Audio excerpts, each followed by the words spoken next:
Nuevamente nos encontramos reunidos aquí hoy a la tarde en una charla sumamente interesante.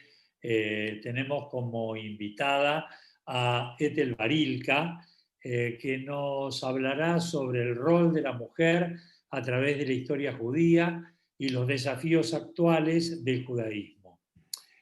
Ethel Barilka es egresada en literatura hebrea y filosofía general y maestría en judaísmo contemporáneo en la Universidad Hebrea de Jerusalén.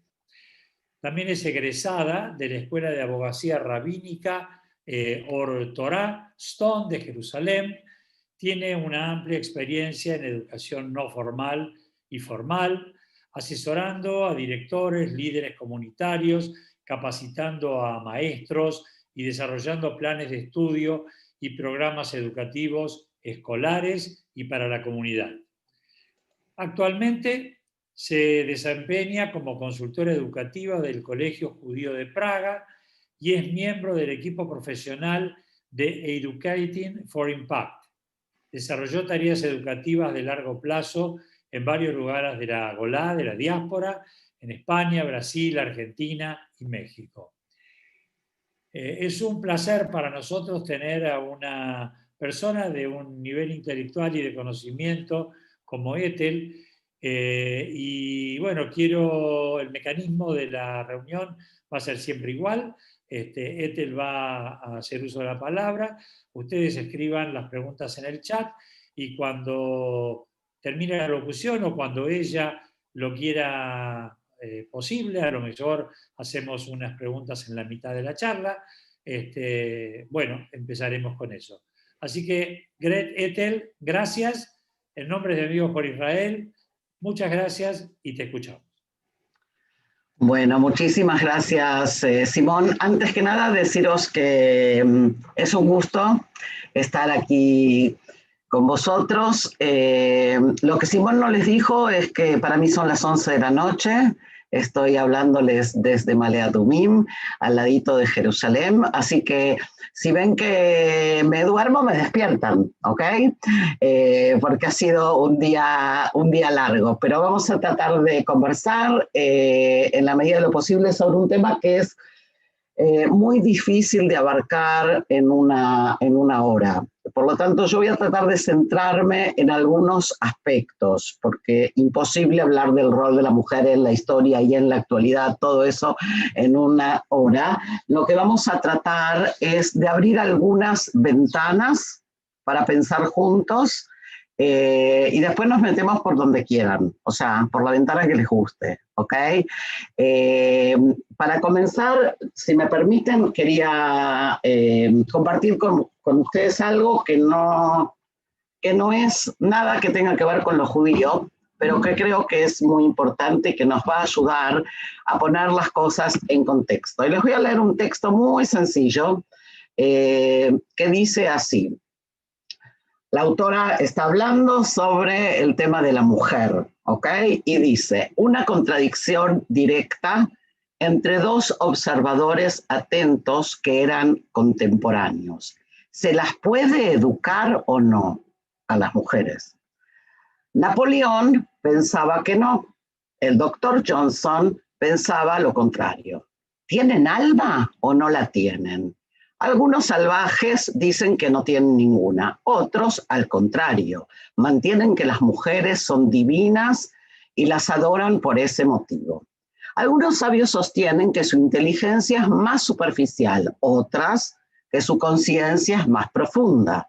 Goethe las honró, Mussolini las desprecia. Mirara uno por donde mirara, los hombres pensaban sobre las mujeres y sus pensamientos diferían.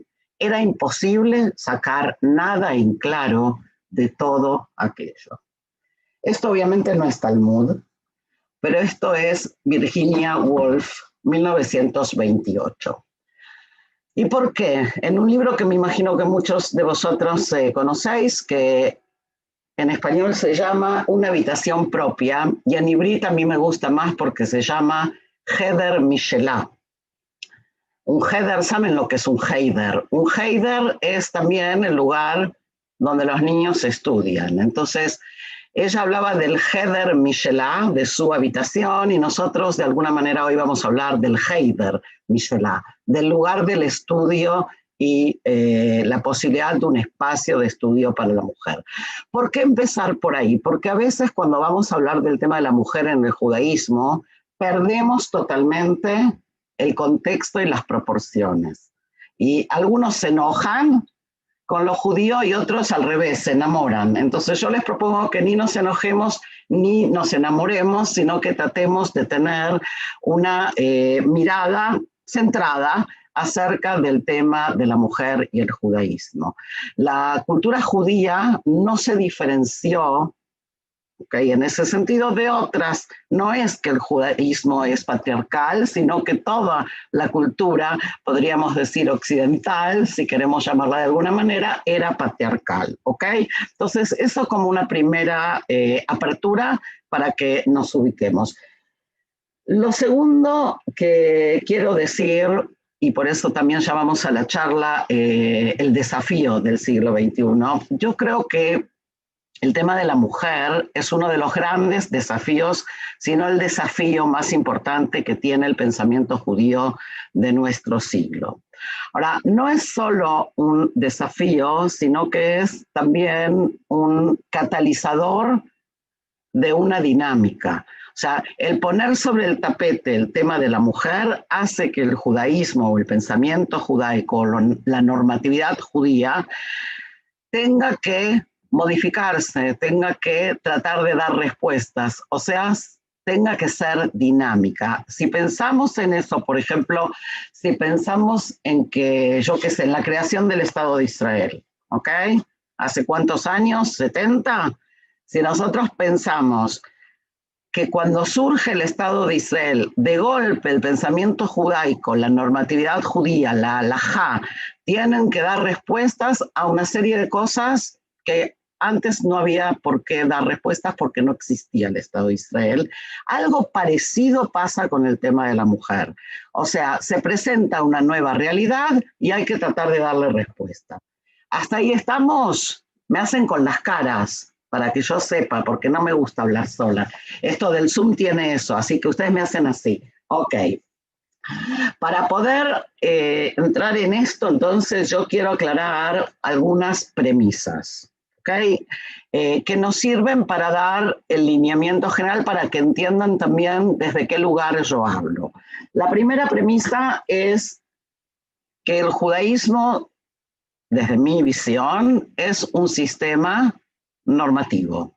O sea, es un sistema que está pautado. No es un sistema libre y abierto, sino que tenemos una serie de pautas y normas que rigen la vida.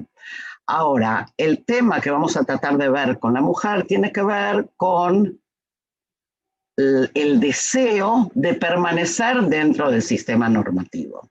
No sé si esto está claro, pero si nosotros hablamos de la inclusión de la mujer o de la igualdad de la mujer o de la reivindicación de la mujer o como lo quieran llamar, desde un sistema que no es normativo judío, el tema no presenta más dificultad que cualquier tema de la mujer en cualquier sociedad. ¿Sí? O sea, la inclusión de la mujer en la sociedad secular tampoco está del todo resuelto. Pero cuando nosotros hablamos, o por lo menos cuando yo hablo y otras hablamos, lo hablamos desde la perspectiva de la inclusión en el marco de la normatividad, o sea, sin violentar la tradición histórica, ¿ok? Y al mismo tiempo viviendo en el mundo de hoy, ¿sí? Ese es el gran desafío. La segunda premisa sería decir que el judaísmo necesariamente no puede estar reñido con la justicia social. O sea, que si nosotros pensamos que el pensamiento judaico, la religión judía, el sistema de vida judía, como cada uno lo quiera llamar, ¿sí?, tiene que ver con un mundo más justo, el tema de la mujer no puede quedar fuera. O sea, que el tema de la inclusión de la mujer, en parte, es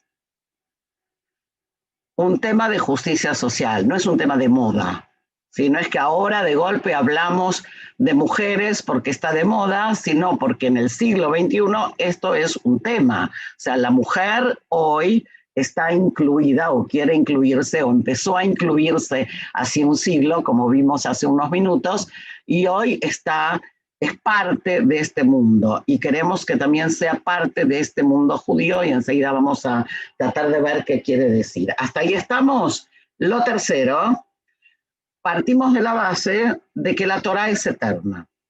Ahora, ¿qué quiere decir que es eterna? Que tiene que dar respuestas a los problemas de todas las generaciones. No quiere decir que es rígida ni monolítica, pero sí eterna. ¿Ok? Vamos a ver un poco más esto. Cuando decimos que la Torá es eterna, lo que va a variar no es la letra de la Torá, sino su interpretación y su significado. Y en ese sentido vamos a ver que la interpretación es abierta. O sea, hasta el día de hoy nosotros seguimos interpretando. Los que ya me escucharon alguna vez saben que yo siempre hablo de la cebolla. ¿Sí? No sé si alguno de los presentes seguramente ya me escuchó. ¿Y por qué hablo de la cebolla? Siempre digo el mismo chiste, ¿sí? Porque el judaísmo nos hace llorar, pero no. Sino porque podemos ver que tenemos un corazón, que es la Torá, sobre el cual vamos a ir agregando las diferentes capas interpretativas a lo largo de las generaciones. También nuestra generación hace interpretación. Y vamos a ver después algunos ejemplos. Entonces, hay una cosa que tiene que ver con la interpretación libre, ¿ok? Y hay otro punto que tiene que ver con el dinamismo alágico, que no es lo mismo. O sea, la alajá, lo que sería la jurisprudencia, ¿sí? También es dinámica. O sea, una cosa es, yo qué sé, interpretar. Vamos a tratar de dar algunos ejemplos, ¿no? Enseguida. Pero digamos, una cosa es interpretar un versículo, ¿ok? Y otra cosa es hacer ley. ¿Se entiende? Entonces, también la ley es dinámica. Por eso el tema de la mujer se torna tan importante, porque hay leyes que tienen que ver con el tema de la mujer. Entonces, hoy las mujeres queremos también soluciones alágicas, normativas a ciertos problemas. ¿Estamos? Si me dicen que entendieron eso, me puedo ir a dormir ya. Ok. Entonces, vamos a tratar ahora sí, una vez que planteamos estas premisas, de abrir un poco más el abanico. ¿Ok? Y el tema que yo quiero poner sobre el tapete es el tema del feminismo y del pensamiento normativo o el pensamiento alágico o lo que algunos llaman el feminismo ortodoxo o lo que algunos llaman el feminismo religioso, ¿ok? No me importan mucho las etiquetas, sino que quiero que entiendan esta dinámica entre un sistema que es normativo, que está pautado y que viene de una herencia patriarcal, y cómo se engancha con un pensamiento que es feminista, moderno y de alguna manera revolucionario o subversivo, o llámenlo como quieren. Es como que hay dos ejes que parecería que nunca pueden unirse. Sin embargo, hay un intento muy interesante de caminar, digamos, esta tensión entre estos dos polos. Para poder hacer eso hay trabajos importantes que se realizaron y que se siguen realizando en este área a través de diferentes pensadoras, ¿ok? Así, para las que se interesan o los que se interesan por este tema, vamos a tratar de ver si podemos mencionar algunas. Ahora, el feminismo judío, así como el feminismo católico, así como el feminismo islámico, en su primera ola, ustedes saben que en feminismo siempre se habla de olas, ¿no? Entonces, en la primera etapa, en la primera fase, lo que se intentaba era tratar de encontrar la voz de la mujer en los textos. Por ejemplo, toda la onda de quiénes son las mujeres en la Biblia. ¿Okay? Entonces, de golpe, aparecieron un montón de trabajos, escritos, estudios sobre los personajes femeninos de la Biblia, ¿sí? no solo de las matriarcas, que son las más conocidas, sino de muchas otras mujeres que están en la Biblia. Eso sería un primer momento. El momento en que estamos hoy ya no es el primero. El momento que estamos hoy es el momento no de encontrar a las mujeres de la Biblia, sino de encontrar la voz de las mujeres de hoy interpretando la Biblia, que es otra cosa. ¿Se entendió la diferencia? O sea, yo puedo leer la historia de Rachel, que ahora en estos días las tenemos por ahí en las Parashot, ¿no es cierto? Y puedo darle voz a Rachel de una manera diferente a la que la puede hacer a lo mejor un hombre. Pero eso está muy bien. Ahora, históricamente, ese momento del feminismo judío ya pasó. A lo mejor no en el continente latinoamericano, podemos hablar de eso también, pero estamos en otro momento, estamos en el momento en que las mujeres están intentando hacer lectura e interpretación propia. Y cuando digo mujeres, acuérdense de todo lo que dije antes, mujeres dentro del mundo alágico, normativo, que quieren vivir de acuerdo a las normas y a la tradición. ¿Hasta ahí estamos? ¿Sí? Qué buenos alumnos, pero qué obedientes, ¿ok? O sea, lo que trato de decir es que en realidad, si nosotros tomamos en cuenta todo lo que dijimos antes, podemos ver que no necesariamente ser feminista y ser religiosa, digamos, por poner un título, es una ruptura, sino que hay una manera de conciliar estos dos pensamientos. Y la manera de conciliarlo tiene que ver con mirar hacia atrás y mirar hacia adelante. O sea, mirar hacia atrás en el sentido de tratar de reformular, ¿sí?, parte de nuestros propios principios y de nuestra normatividad con los ojos de hoy. Vamos enseguida a dar algunas posibilidades de encuentro. Para los que se interesan, hay algunas autoras que vale la pena tener en cuenta.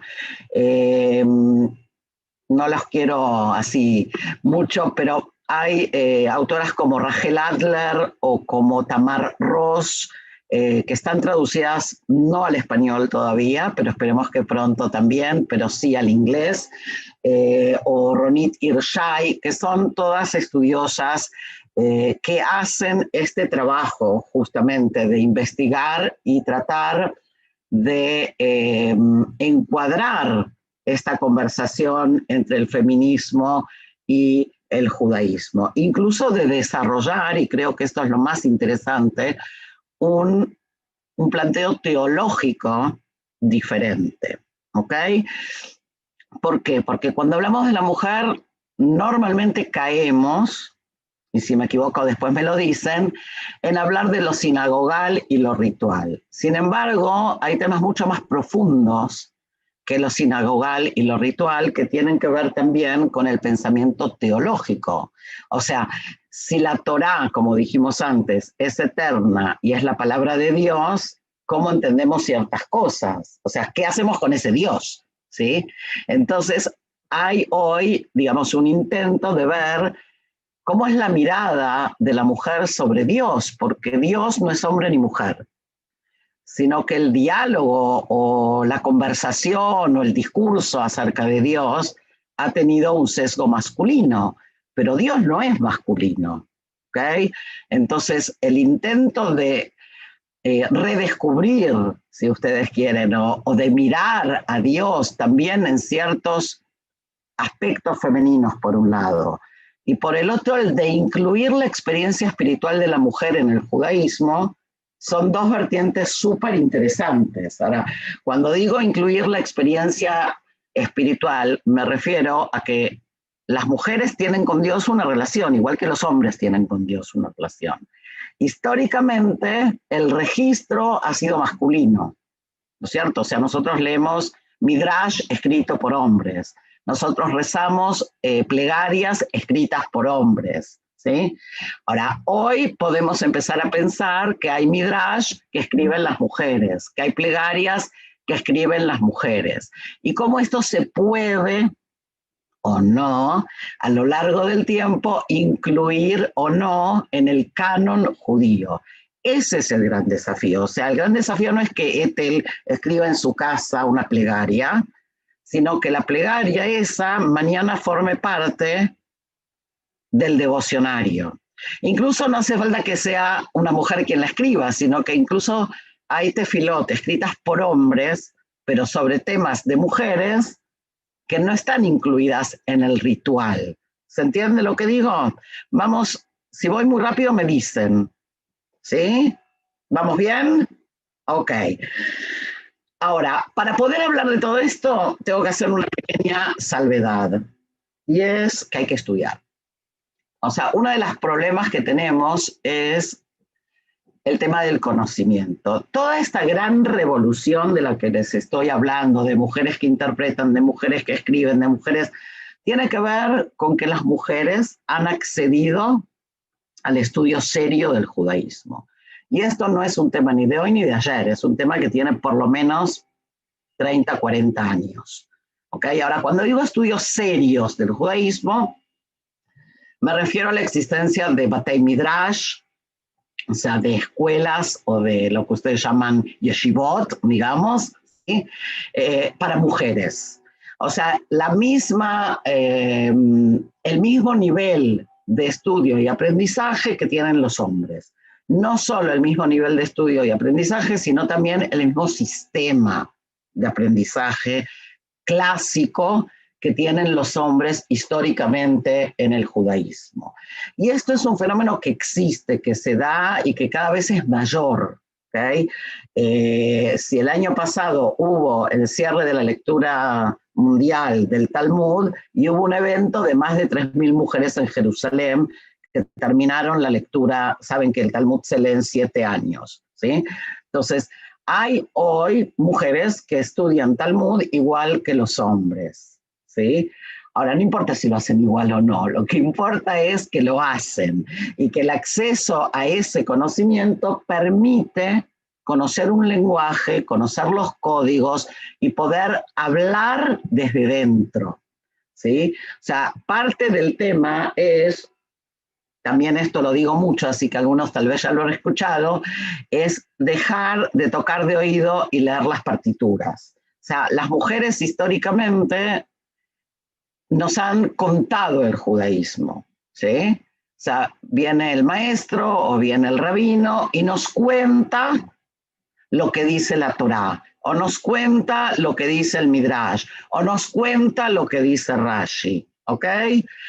Hoy la idea es que no nos cuenten nada. O sea, si podemos ser médicas, astronautas, biólogas y yo qué sé, y físicas nucleares, podemos leer también el Talmud.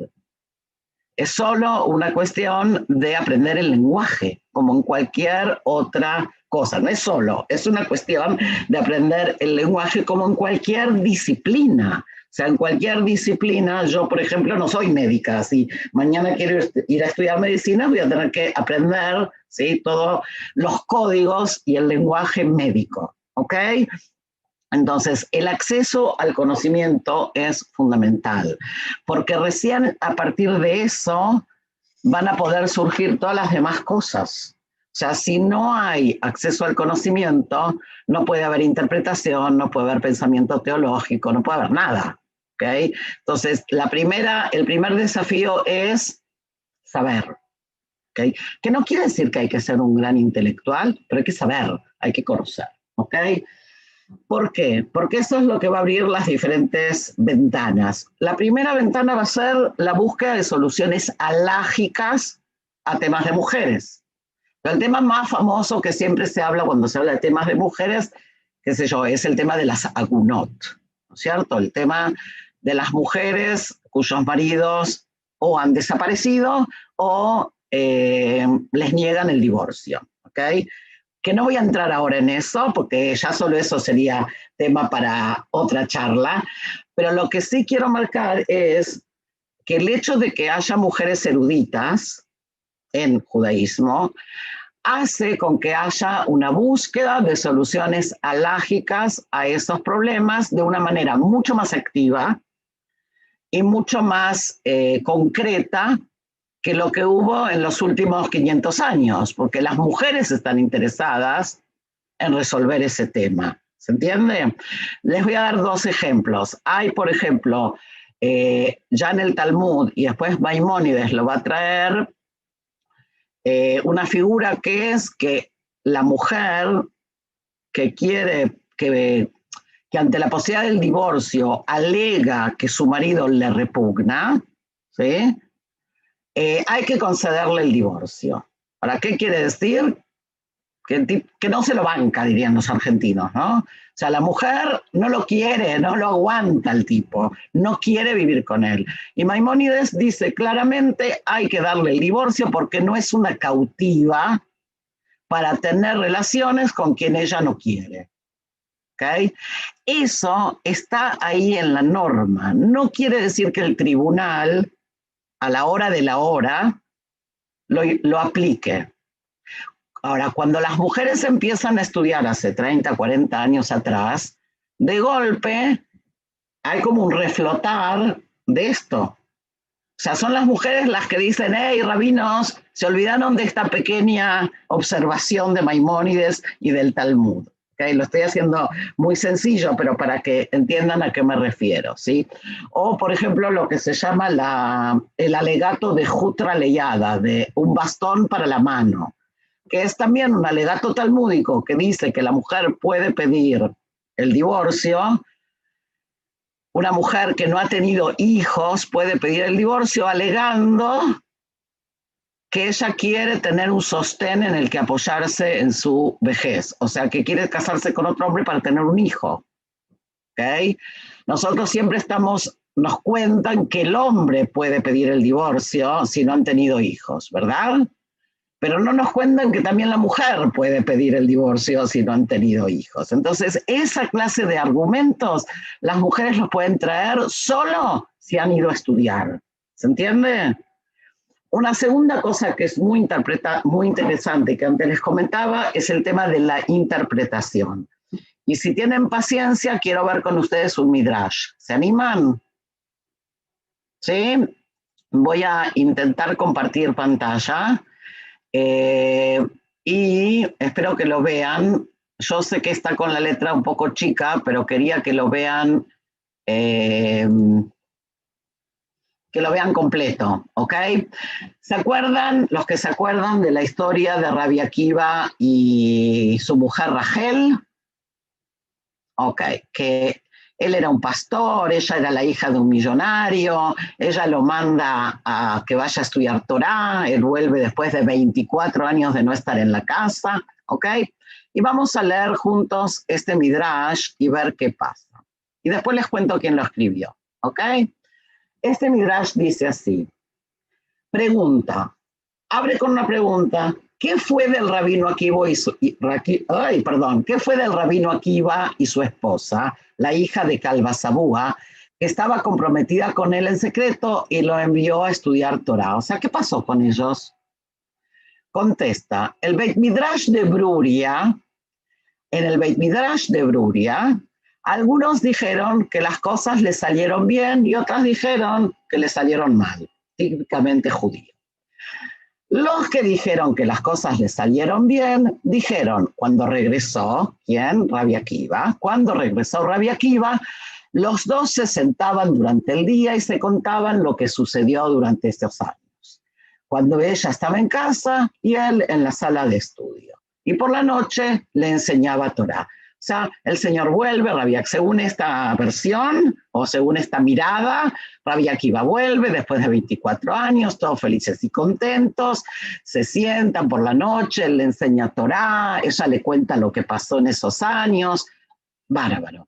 Segunda, aquellos que dijeron las cosas no salieron bien, ella estaba molesta por todos esos años cuando no concebía ni tenía hijos. Y se sentaba y lloraba por todos esos niños que podrían haber nacido, hasta que se le acabaron las lágrimas y suplicó la muerte. En vano apaciguarla y decir, ¿no soy yo más precioso para ti que 10 hijos? O sea, la segunda visión dice, no estaba todo bien. En realidad, Rachel, la esposa de Rabbi Akiva, estaba muy enojada que no había podido ser madre porque su marido, 24 años, se fue de casa. Tercera mirada, dice, las cosas le salieron bien, porque cuando Akiva volvió o regresó del Bet Midrash, envió a su esposa a aprender al Bet Midrash para mujeres. Y cuando ella regresó en su vejez, se sentaban juntos y se regocijaban en el conocimiento de la Torá del otro. Y tenían muchos estudiantes, hombres y mujeres. Vamos a ver qué querrá decir todo esto. Y la última dice lo siguiente. Y Sigal dijo, no es así como sucedieron los eventos. Más bien, cuando el rabino Akiva regresó después de 24 años, con 24.000 estudiantes, quiso entrar a su casa, se paró en el umbral, pero no pudo entrar. Su esposa le dijo, la puerta de tu casa no está abierta para ti. Regresa de donde vienes. Este Midrash, como ven ahí el año, fue escrito en el 2009, o sea, hace apenas 11 años, por una importante estudiosa israelí que es Rivka Lubitsch, que es también abogada rabínica, que es también rabanit, o sea, esposa de un rabino, y que en los últimos años se ha dedicado mucho a escribir Midrash, ¿ok? Ahora, fíjense lo que Rivka Lubitsch hace. Por un lado, respeta los códigos y el lenguaje, incluso el estilo midrashico en la redacción, ¿ok? Pero ella comienza su Midrash donde el Talmud termina. O sea, el Talmud en ningún lugar nos cuenta qué pasó después. O sea, Rabbi Akiva volvió. ¿Y después qué? ¿Okay? Y ella nos trae aquí 4 miradas. Una mirada que dice, está todo bien, la mujer cumplió su rol, ¿sí? de esperarlo, y cuando él vuelve, están todos contentos y tranquilos. Segunda mirada, ella cumplió su rol, se sacrificó por él, no tuvo hijos, ¿ok? O sea, que ya es una mirada un poco diferente a la primera. La tercera mirada dice, eran iguales, él estudió, ella estudió. Tenían grandes conversaciones espirituales sobre Torá. ¿A qué renunciaron? A la pareja. Él no estuvo 24 años, ella después se fue y volvió a su vejez. ¿Okay? Que tampoco es exactamente el modelo ideal. Y la cuarta versión viene y dice, hasta aquí. O sea, te fuiste, aquí ya no tienes lugar. Entonces, este modelo de interpretación es parte de lo que les decía antes, cuando les decía que hay mujeres hoy que escriben. O sea, toma la tradición midrashica anterior y trata de darle una voz diferente a partir de su mirada de mujer. ¿Se entendió?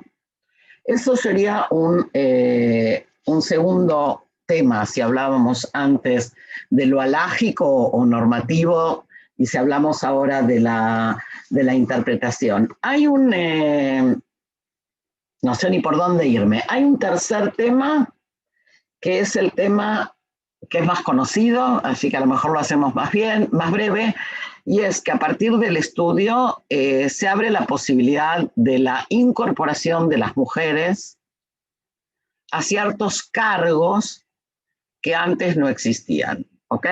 El caso más tradicional o más conocido, porque es tal vez el más antiguo, es el de las abogadas rabínicas, que ya tiene más de 30 años, pero hoy tenemos lo que se llaman asesoras alágicas, tenemos rabinas ortodoxas, o sea, tenemos toda una serie de funciones públicas que eran imposibles de ser pensadas, ¿sí?, antes de que la mujer acceda al conocimiento. ¿Ok? Entonces, ese sería un tercer área. El primer área, dije, es el tema de la jurisprudencia, el segundo es el área de la interpretación, el tercero es el área que tiene que ver con los roles públicos, por llamarlo de alguna manera, ¿ok? Hay en Israel hoy grupos que ya están trabajando sobre la posibilidad de que haya mujeres dayanot. Ustedes saben que los dayanim son únicamente hombres, ¿sí? Ya se está trabajando sobre esa visión. El cuarto punto que yo mencioné así muy ligeramente es el tema de una nueva o una reformulación teológica, ¿ok? Que tiene que ver con poner más sobre el tapete la figura femenina de Dios o el discurso femenino acerca de Dios. Y el último punto que tiene que ver con lo ritual y sinagogal, que a propósito lo dejé para el final porque, como dije antes, es el tema que más se suele hablar. Entonces, en el tema ritual y sinagogal todavía hay muchos pendientes, y hay que decirlo, ¿ok? Pero también hay muchos avances. Entonces, hay también una creación de plegarias y de rituales femeninos, ¿sí? Que ya existen y que se están dando. Falta, a lo mejor todavía, terminar de definir cómo se hace la inclusión de la mujer en el ámbito sinagogal a partir de la no ruptura con la normativa, que es lo que hablábamos antes, ¿ok?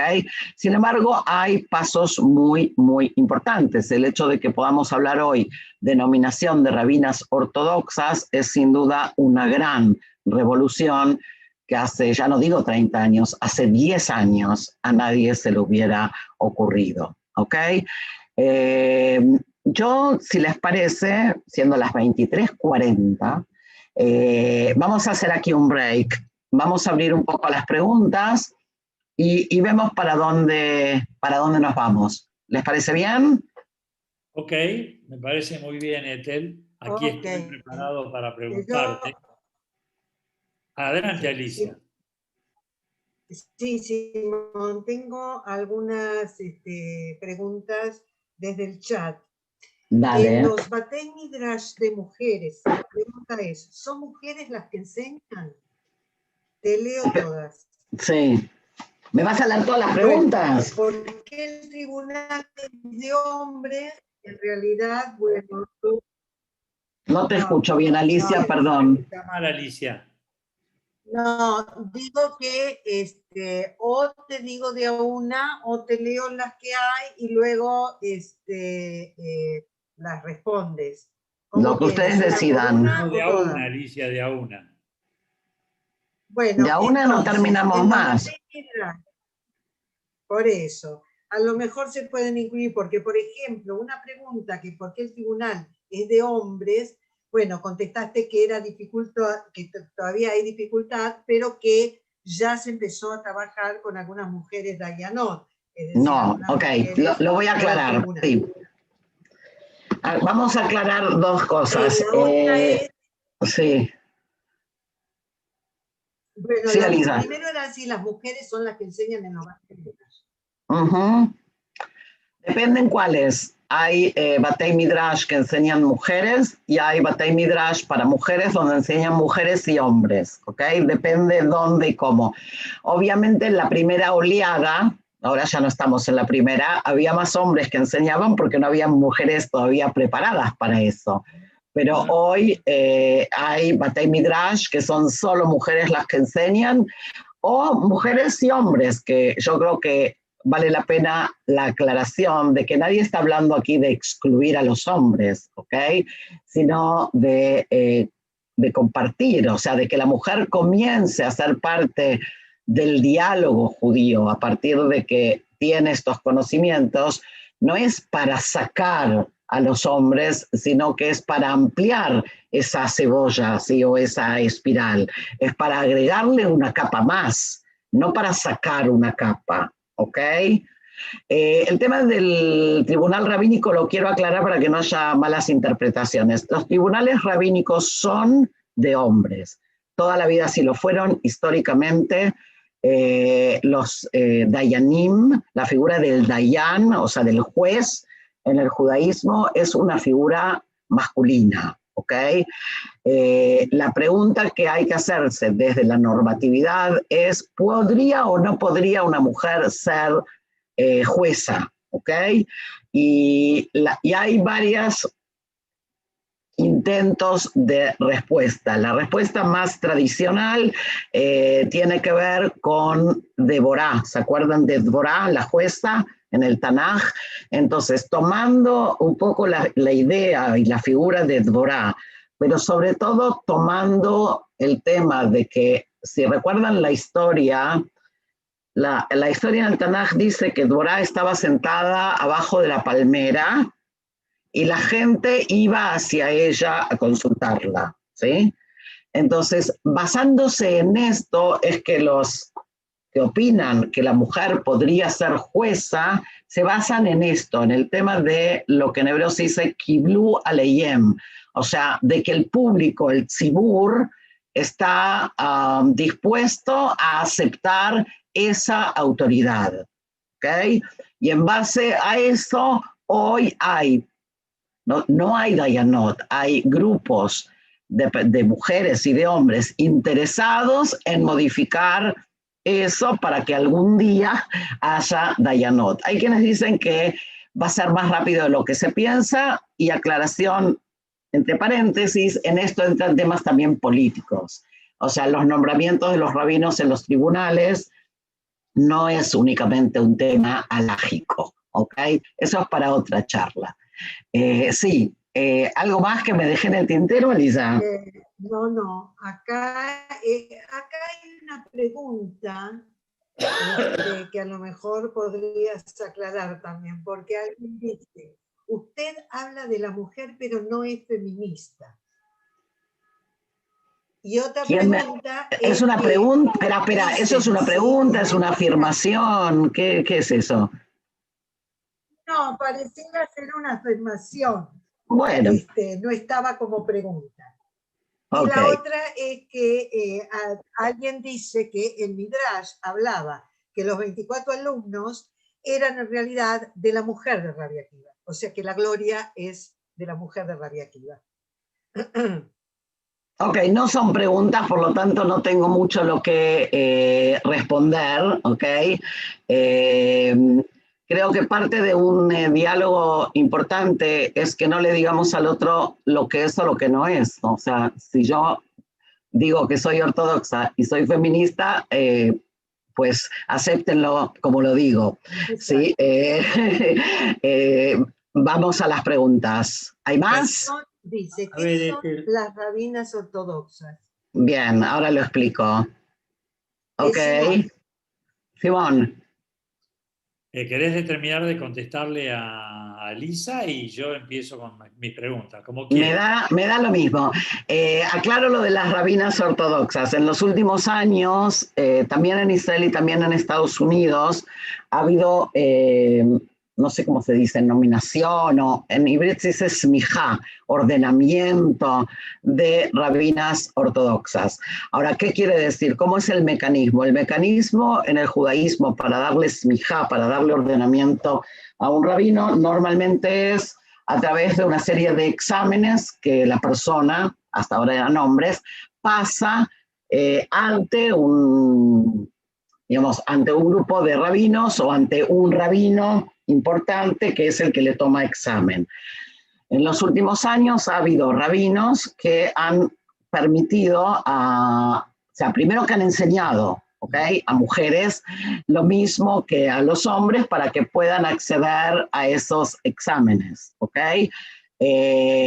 Ahora, la pregunta sería, ¿cómo es que es posible? ¿Sí? Porque si históricamente nunca ha habido rabinas, ¿cómo ahora se puede? Y esto tiene que ver, otra vez, no quiere decir que por la calle de Jerusalén ahora ustedes van a ir a Mea Shearim y se van a encontrar con rabinas, ¿ok?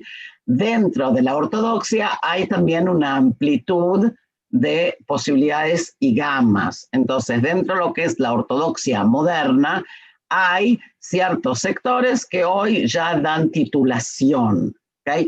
Algunos los llaman rabinos, otros los llaman asesoras, otros los llaman estudiosas, los que no quieren hacer demasiado ruido, ¿okay?, con el título de rabina. Ahora, lo que es importante para mí entender es dos cosas. Uno, que la función del rabino no es una función ritual, ¿ok? Por lo tanto, no hay contradicción alágica, no es que el rabino es el que debe de llevar el rezo, ¿ok? Eso es más la imagen del rabino en el mundo reformista o conservador. El rabino en la ortodoxia no es el rabino de púlpito, no es el que está al frente del rezo. Por lo tanto, todo lo que tiene que ver con que la mujer está en la parte de los hombres y esas cosas, no existe. O sea, las rabinas mujeres están en la parte de las mujeres, ¿ok? Lo que las rabinas mujeres hacen, ¿ok?, tiene que ver con el dictamen de la ley, igual que lo hacen los hombres, y con la enseñanza. ¿Okay? El rito judío no necesita de un rabino, ¿okay? Y eso es importante. La segunda figura tiene que ver con lo que les dije antes de la jueza. Es lo mismo, o sea, si el tzibur, si el público está dispuesto a aceptar esa autoridad, ahora, ¿cómo elige una comunidad un rabino? Una comunidad elige al rabino que quiere, o sea, acepta esa autoridad sobre sí. Lo mismo en el caso de la mujer, acepta esa autoridad sobre sí. Ahora, tampoco quiero idealizar. El hecho que haya rabinas ortodoxas nombradas no quiere decir que tengan ya funciones superoperativas, ¿ok? La mayor parte de ellas está hoy más en el mundo de la enseñanza que en el mundo del liderazgo comunitario. Paréntesis, también en el mundo conservador y reformista, lamentablemente, donde aparentemente no debería de haber limitaciones, son menos las mujeres en cargos de liderazgo de comunidades que los hombres. O sea que acá hay temas que no son solo alágicos, sino sociológicos puros, ¿ok? Y me callo, porque si no, no voy a poder preguntar más. Sí. A ver, Ethel, ¿terminaste, Alisa? Sí. Ok.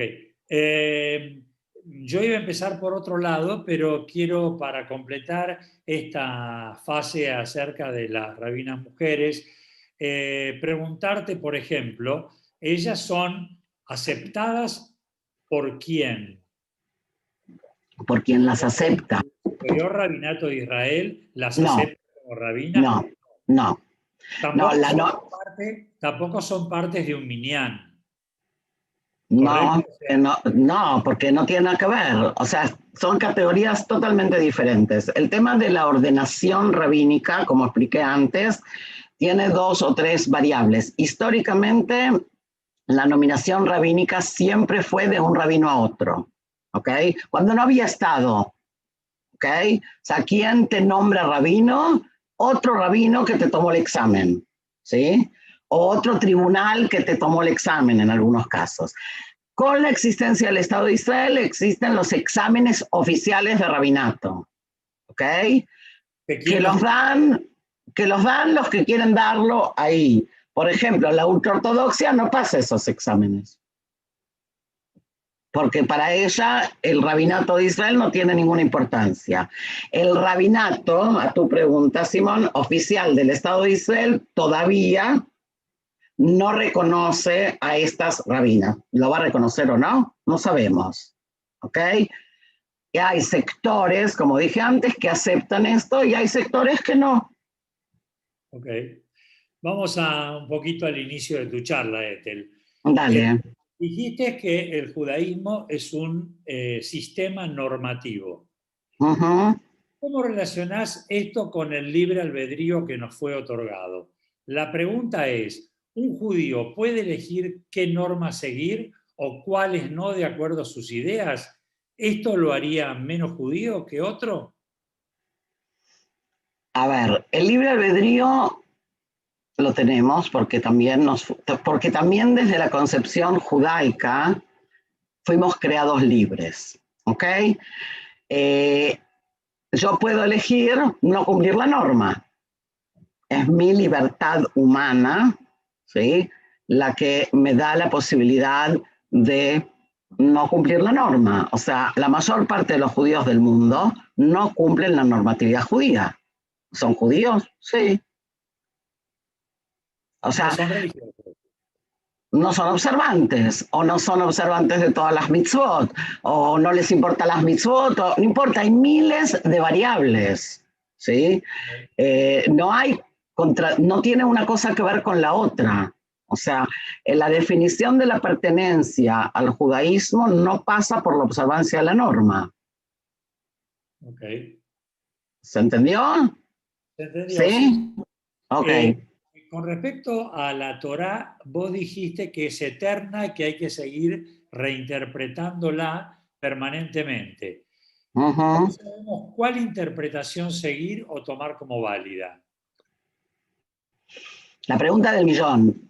La Torá es eterna. Acá entran temas de otra consideración. O sea, hay quienes van a decirte, como te digo yo, que permanentemente estamos interpretando. ¿Okay? Ahora, hay, por eso hablaba yo de la cebolla, hay quienes pensamos que la interpretación, y es un poco el pensamiento clásico judío, es a partir de esto que vamos sumando. O sea, el planteo el planteo toránico, rabínico, es que lo que no puede haber es yo anulo lo anterior para crear lo mío. ¿Ok? O sea, yo no puedo decir lo que dijo Rabbi Hananel en el Talmud, lo borro, lo saco, ¿ok? Y yo creo lo mío, sino que la interpretación es tomo esta capa y le agrego otra, y le agrego otra, y le agrego otra, ¿ok?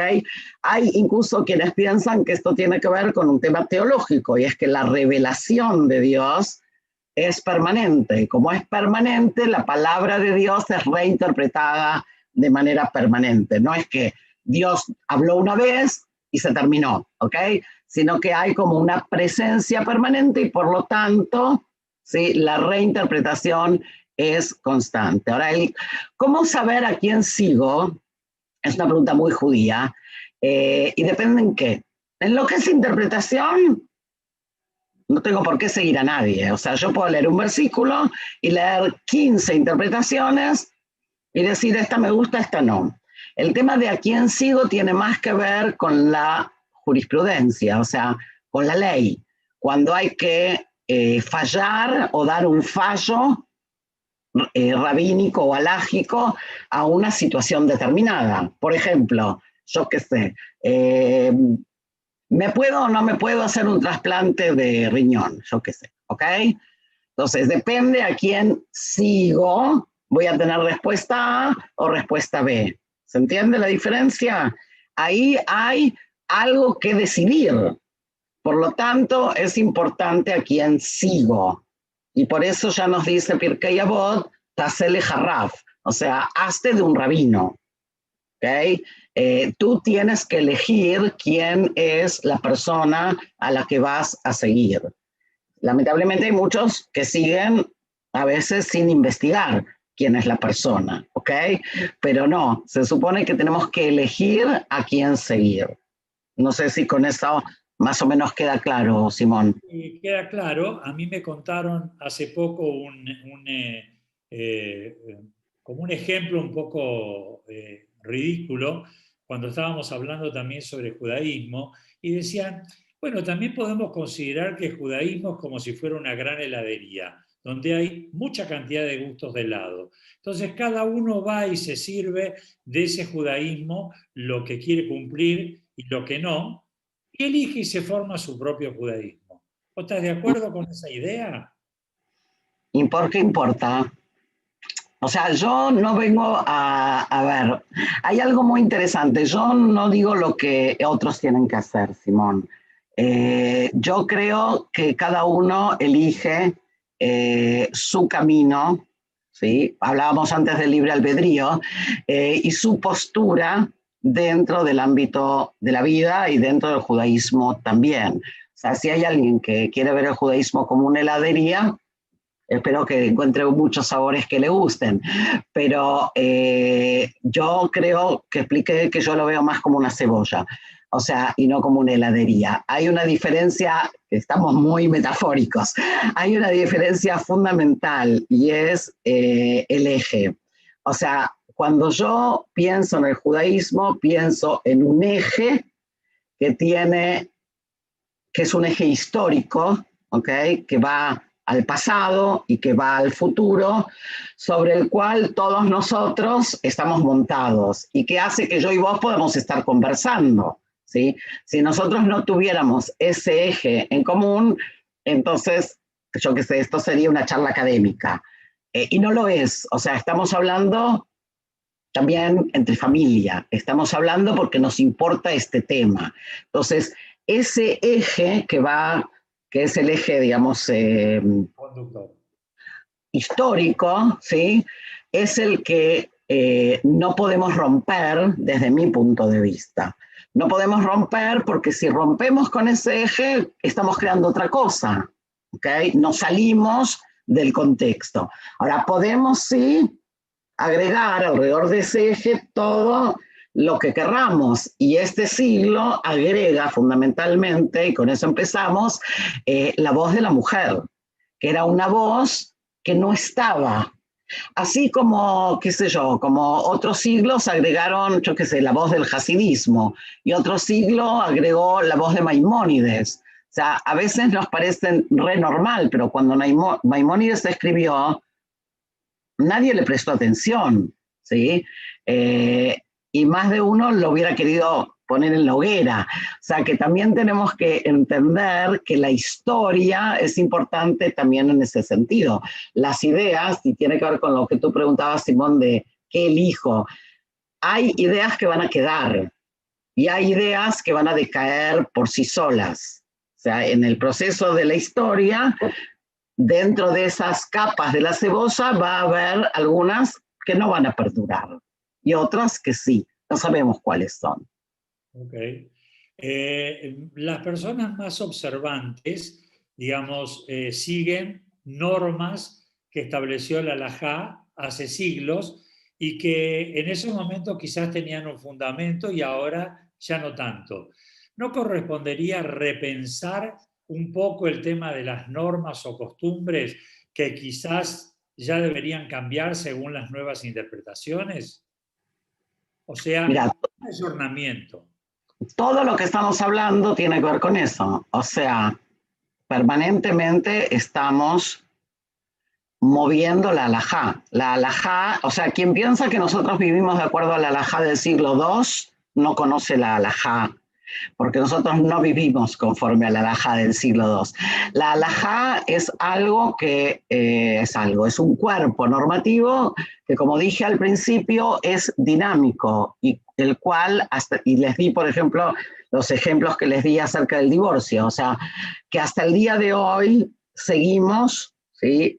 Generando fallos halágicos, no yo, ¿okay? Pero los que hacen eso de manera permanente. O sea, cuando hay nuevos problemas, hay que buscarles nuevas soluciones. Ahora, las soluciones se basan en la jurisprudencia anterior o se basan en lo que serían los valores meta-halágicos. O sea, si yo tengo que evaluar, por ejemplo, el tema de los trasplantes, que es un tema muy clásico para darlo como ejemplo, voy a tener que pensar en el valor de la vida, ¿no es cierto? Ahora, el valor de la vida es un valor fundamental en el judaísmo, no porque yo lo diga, sino porque así lo estableció también la halajá históricamente. Entonces, cuando nosotros hablamos de ayornear, a mí me da un poco de pavor ciertos términos porque la pregunta es desde qué lugar lo digo. O sea, si lo que yo estoy diciendo es revisemos la norma y busquemos las soluciones para hoy, genial. Si lo que estoy diciendo es a mí esto no me gusta y hago lo que quiero, son dos cosas diferentes, ¿ok? Ahora, la normatividad judía de manera constante y permanente se confronta con el hoy. Y el tema de la mujer, otra vez, es uno de los casos más concretos. Es más fácil a veces verlo en el ámbito de la ciencia, ¿sí? Pero también les dije al principio que la creación del Estado de Israel también desafió la halajá, porque una cosa es la normatividad para el individuo y otra cosa es la normatividad para un Estado. O sea, cuando surge el Estado de Israel,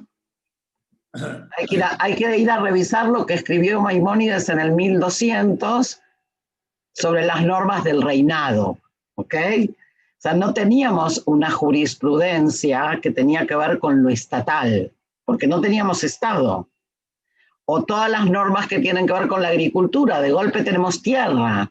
Durante 2000 años de exilio, las normas de la agricultura no se aplicaron. Y de golpe tenemos que cumplir, yo qué sé, Shemitah, ¿sí? Y hay que ir y hay que revisar. Y cuando revisamos, también vamos adaptando a la realidad de hoy. No sé si con eso más o menos, Simón, queda Sí, claro. correcto. En el libro de Bereshit, Sí. al principio del libro de Bereshit, dice de que Dios creó al ser humano, al hombre y a la mujer. ¿Qué significa eso para vos? El hombre y la mujer. No entendí la pregunta, no te enojes. No, te la vuelvo a repetir. En Bereshit, Sí. en los primeros capítulos, dice que Dios creó al ser humano, hombre y mujer. ¿Qué significa eso para vos? Que hubo claramente una distinción inicial de los sexos, o por qué escribió el hombre y la mujer. Bueno, esto sería para una charla de 2 o 3 horas. El Génesis trae 2 relatos de la creación y no uno, ¿ok? Y tú estás haciendo mención de uno de los relatos. Cuando nosotros leemos Bereshit, tenemos que tratar de leer los 2 relatos para poder ver cuál es la correlación entre los 2. Hay una creación, pero hay 2 relatos de esa creación, ¿ok? Que es un tema que fue... O sea, que hay toneladas de libros y de interpretaciones escritas sobre esto. Uno de los relatos habla de lo que vos acabas de decir. Shebará et Adam, Zahar benekeva bara otam. ¿Ok? O sea, creó un ser, parecería, hombre y mujer. Y los sabios interpretan que ese primer ser tenía a los 2 géneros o a los 2 sexos en uno. ¿Okay? Esa es una mirada. El otro relato de la creación, que todos lo conocen también, es el famoso relato de que está el hombre, que Dios duerme al hombre y le saca a la mujer de uno de sus costados. ¿Okay?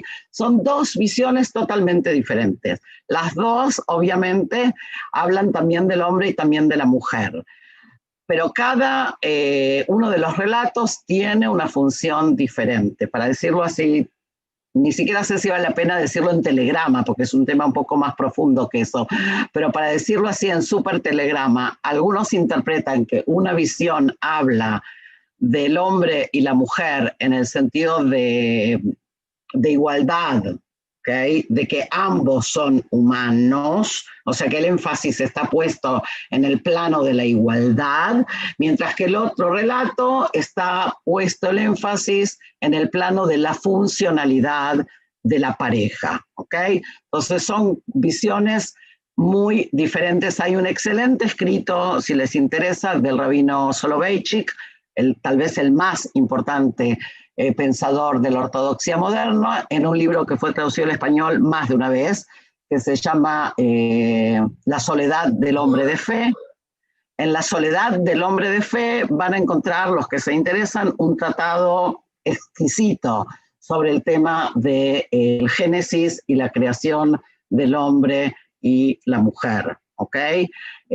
Sí vale la pena, no les voy a recomendar mi libro porque queda feo, yo ahí también lo trato, pero sí vale la pena dar una leída primero a los 2 relatos, ¿ok? Y después a las interpretaciones. Fíjense que en uno de los relatos habla de Zahar benekeva y en el otro se habla de Ish veisha, ¿ok? O sea, en uno se habla de del género femenino y masculino y en el otro se habla de Ish veisha, para los que saben hebreo de la misma raíz. El año pasado tuve el gusto de estar en una conferencia con una colega católica y ella me decía que hay nuevas traducciones y que ahora se habla de varón y varona, para que quede claro, y me gustó, porque ahí en el juego de varón y varona queda claro el juego de Ish veisha. O sea, es la misma raíz porque está tomada, si el hombre dice, ¿no es cierto? En el relato ese dice el hombre, ahora es parte de mí. Ahora, el ahora es parte de mí puede ser leído como todo, desde lo positivo o desde lo negativo. Depende en qué lugar uno se ponga, ¿sí? Entonces, por eso digo que vale la pena releer y leer algunos de los comentarios importantísimos que tenemos sobre Bereshit. Ethel, te voy a hacer una Dime. pregunta que quizás es un poco difícil. Venga. No para vos, por supuesto. ¿Podrías definirnos qué significa ser feminista en el judaísmo ortodoxo? Es lo que estoy tratando de hacer desde que empecé a hablar, pero ¿qué significa ser feminista? Para decirlo muy brevemente, porque me voy a frustrar si después de una hora de hablar no se entendió nada, pero... Lo que te estoy pidiendo. No, el tema tiene que ver con lo que decía antes, cómo conciliar estas dos cosas, o sea, un pensamiento que habla, yo en lo personal hablo de inclusión, ¿ok? O sea, de cómo incluir a la mujer en el diálogo creativo judío, que tiene que ver con todo lo que dije antes, o sea, para que la mujer pueda ser parte, ¿sí? Tienen que pasar todas esas cosas que hablamos antes, para que yo no tenga que venir a hablar de mujeres, para que yo pueda hablar de judaísmo. O sea, uno de los fenómenos importantísimos es ese, es que las mujeres seguimos hablando en la cocina, porque cada vez que se invita a una mujer a hablar, se le pide que hable sobre mujeres, se le pide que hable sobre las mujeres en la Biblia, se le pide que hable sobre las mujeres en el Talmud. Si yo soy una estudiosa, que no sé si es el caso, pero si lo fuera, yo quiero hablar de otras cosas. O sea, el tema es ese. Ser feminista quiere decir procurar lo que yo decía al principio, la justicia, en el sentido de la inclusión lo más igualitaria posible dentro de las limitaciones que plantea el pensamiento normativo judío a la mujer. Ahora, las limitaciones son mucho menores que lo que el público se imagina. Sí, esto también es importante decirlo. Hay una fantasía, ¿sí?, de que el lugar de la mujer es así y el lugar de la mujer es asá. O sea, ojalá y lleguemos a todo el lugar y después sigamos peleando, ¿no?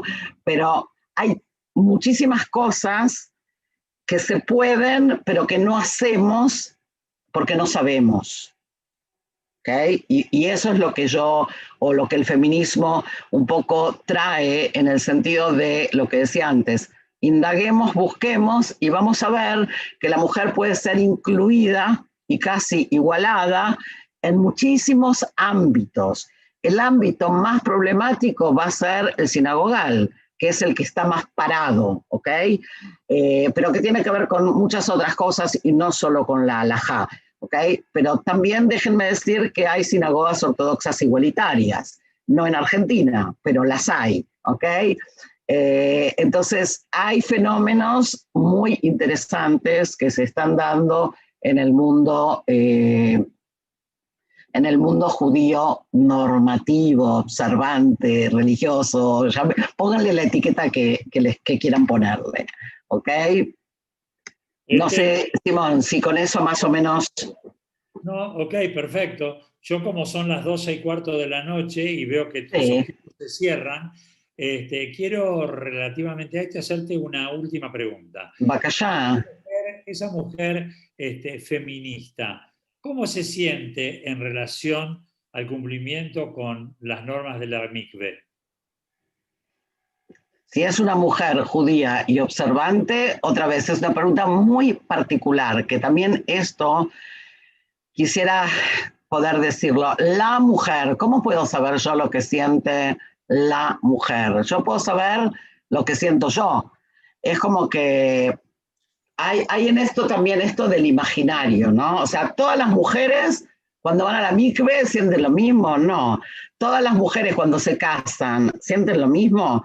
Todas las mujeres cuando tienen un hijo sienten lo mismo. O sea, ¿por qué pensar que las mujeres sienten igual. O sea, la mujer observante observa las normas y la mikve es una norma igual que lo es la kashrut, igual que lo es el Shabbat, igual que lo es, yo qué sé, la que se te ocurra, ¿ok? O sea, no sé por qué la mikve debería de ser diferente. ¿Se entiende lo que digo? Sí, O sea, perfecto. si alguien acepta sobre sí por su libre albedrío, ¿sí? Que eso es importante decirlo, por su libre albedrío ha decidido vivir de determinada manera y cumplir con ciertas normatividades, entonces, ¿por qué no preguntar, ¿y cómo se siente la mujer judía observante cuando come kasher? ¿O cómo se siente la mujer judía observante cuando, yo qué sé, cuando prende las velas? Yo qué sé cómo se siente, cada uno se siente de otra manera. No, pero son dos cosas totalmente opuestas. O sea, ¿Por a ver, qué? comer kasher o respetar el Shabbat o etcétera, etcétera, bueno, Sí. son cosas que, digamos, son como para el mundo no religioso, como, pongámosles entre comillas, normales. El Ajá. tema, el tema de cómo lo ve el mundo no judío a la mikve es como algo muy heavy, algo ¿Y, muy... y ese es mi problema? No, a ver, acá estamos haciendo un mix. Primero, el que tiene problemas, problema de él. Así como yo no, mira, una vez fui a dar una charla, ¿no? Y una señora me dijo, decime, ¿te molesta mucho el sombrero que tenés puesto? Y yo le contesté, ¿y a vos te molesta mucho el jean que llevas puesto? O sea, ¿a vos qué te importa? Si yo voy a la mikve, porque yo elijo ir, ¿ok? El cuestionamiento, por eso traje otros temas normativos, es como que no tiene lugar. Ahora, ¿cómo ve el mundo lo otro? Yo qué sé cómo lo ve, es lo que hablábamos antes. Si yo no conozco, no puedo opinar. O sea, acá hay un tema que es así. Todo lo que tiene que ver con pureza e impureza ritual, digo de nuevo, pureza e impureza ritual, son temas muy lejanos a la mentalidad del siglo XXI. ¿Okay? No solo en lo que tiene que ver con la mujer, también los hombres van a la mikve. ¿Okay? Entonces, y el tema de la pureza, impureza, no sé, por ejemplo, si algunos de ustedes acostumbran a lavarse las manos cuando sale del cementerio. Hay personas que lo hacen sin saber que lo que están haciendo es netilat yadayim, o sea, se están purificando, ¿sí? Después de haber salido del cementerio. No se están higienizando, porque no tocaron nada que los ensució, ¿sí? Se están purificando. Entonces, el concepto de purificación es un concepto complicado para nuestra mentalidad, ¿ok? Entonces, cuando alguien dice cómo ven los demás, si yo con esto, ya viste que contesté un poco duro, porque no creo que sea apropiada la pregunta, en el sentido de que yo creo que la intimidad y la decisión de la persona es su lugar y su decisión. O sea, yo, por decirlo como se decía en mi barrio, yo no me meto en la cama de nadie. ¿Por qué se tienen que meter en la mía? O sea, hay una cuestión de respeto a la normatividad, que yo elijo, otros elegirán otra, otros tendrán conflictos. Hay personas que tienen conflictos con la kashrut y deciden entonces, yo qué sé, ser vegetarianos. Los conflictos personales son personales. La fantasía de que la persona observante no tiene conflictos es una fantasía. ¿Okay? La persona observante también puede tener conflictos, no es una máquina de cumplir mitzvot. ¿Se entiende lo que digo? Es bastante más complicado que eso. ¿Ok? Bueno, Ethel, yo por mí fue la última pregunta. Quiero agradecerte profundamente en nombre de Amigos por Israel por haber Espera, compartido. Simón, Beni había levantado la mano, no sé si querías decir algo, Beni. Yo no lo veo de acá. Y que No, ven que tiene ok, protección. ok, dale, dale, Simón. Sí, Beni. ¿Dónde está Hola, Beni? ¿qué tal? Primero un gusto, Bien, Beni. ¿Cómo estás? ¿Cómo estás? Y Bien, saludos al joven Irasmiel. le mandaremos. Simplemente por la riqueza de esta reunión, hay el principio del pueblo judío que siempre supo preservar la gajele, que es la esencia, es la llamarada, es la llama, y el resto implica la sabiduría de una adaptación activa en forma permanente.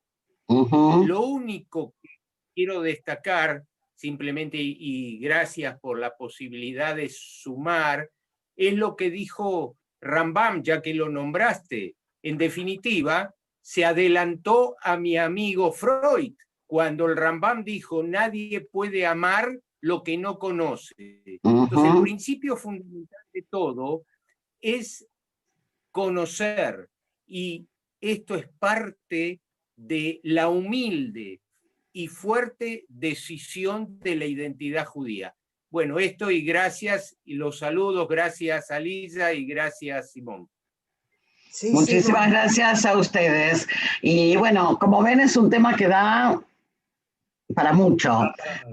Así que cuando quieran, lo seguimos. De cualquier modo, Simón, permíteme simplemente invitar a los participantes a entrar a la página web de Mujer y Judaísmo, donde van a encontrar muchos materiales sobre estos temas que estamos hablando desde esta mirada, ¿no?